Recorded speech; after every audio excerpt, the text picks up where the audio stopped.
anytime you have a movement of some sort, there has to be something motivating that movement.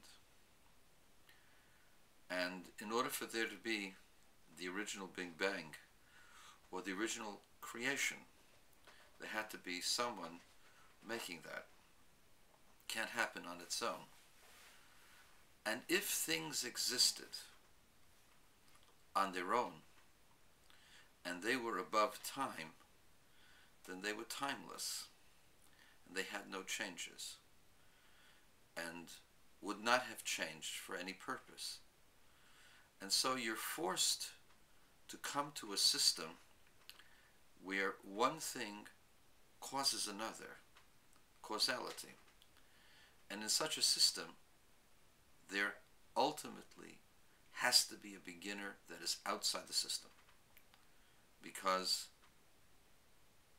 when you break it down, all events have a beginning. And they ask me, well, what about God? And God has no beginning. God causes beginning. God has no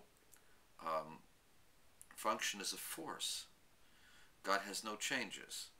God causes change by will alone, by thought alone. And how does God's thought work?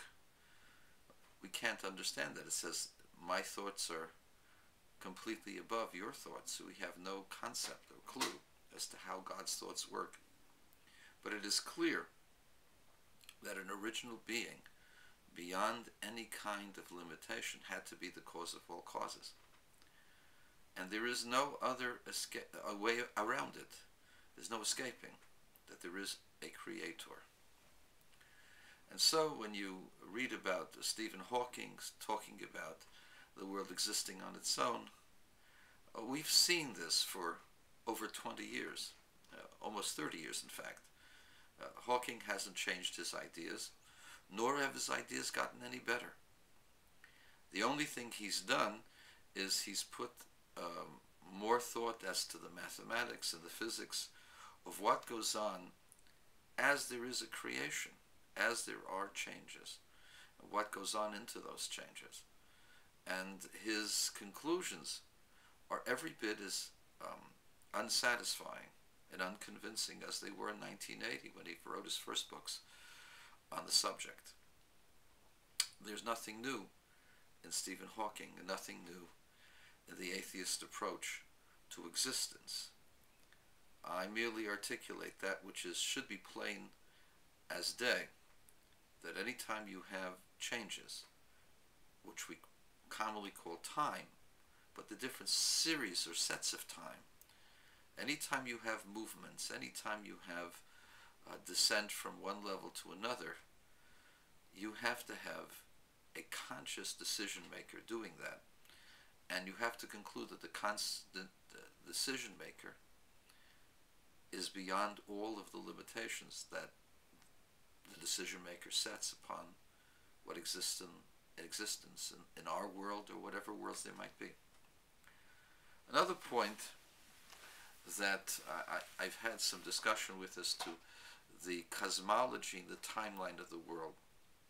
The truth is that making a true timeline is all a bunch of good guesses.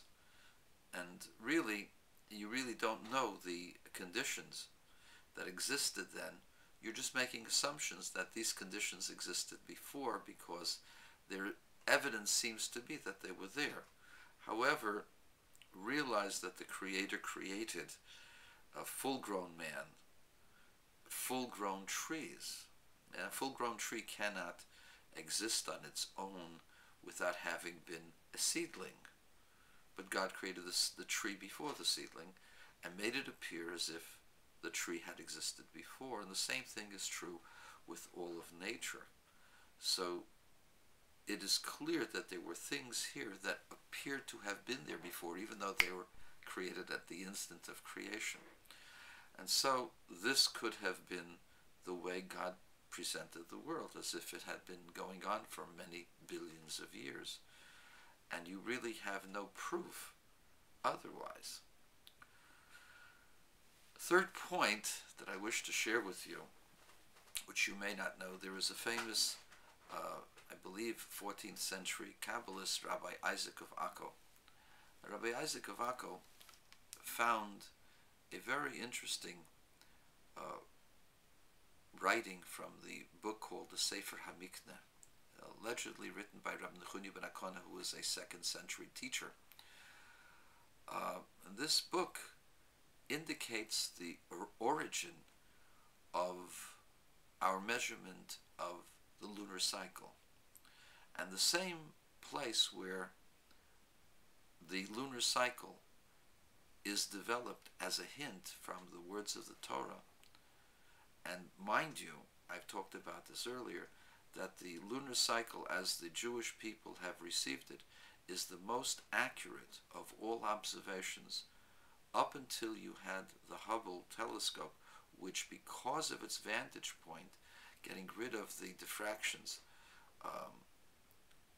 of the atmosphere, has a slightly 2/10,000ths of an hour or a minute, whatever, that is better, 2/10,000ths of a day, that is better than the observation that we can have down here on Earth. Down here on Earth, there is no better observation than the 29 days, 12 hours, and 792 parts to the minute, parts to the, rather, the hour, which is the amount of time that we say that the month is. And it's more accurate than the Babylonians, the Egyptians, the Persians, the Romans, the Greeks, all the ancient nations of the world. In that same place, there is a hint for the true age of the world, far beyond the 5771 that we currently accept, and it is approximately 15.3 billion years.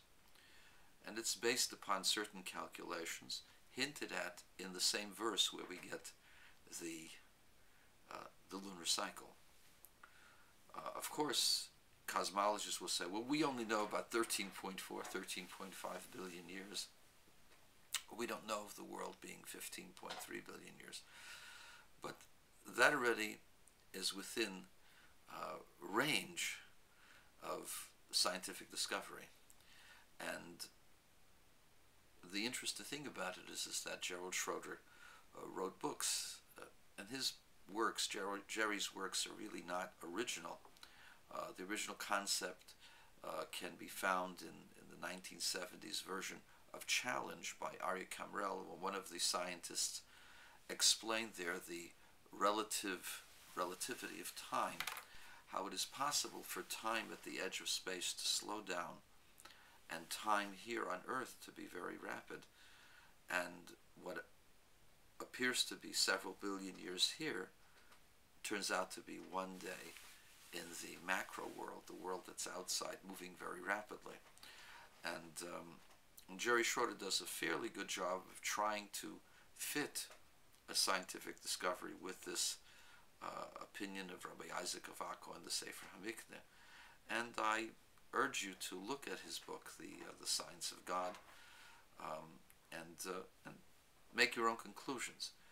But the point that I wish to make from that is that we really don't know what exactly went into the verses of the Torah in the creative process. And there could be many factors there. And those factors are yet to be discovered, but they have begun to be discussed.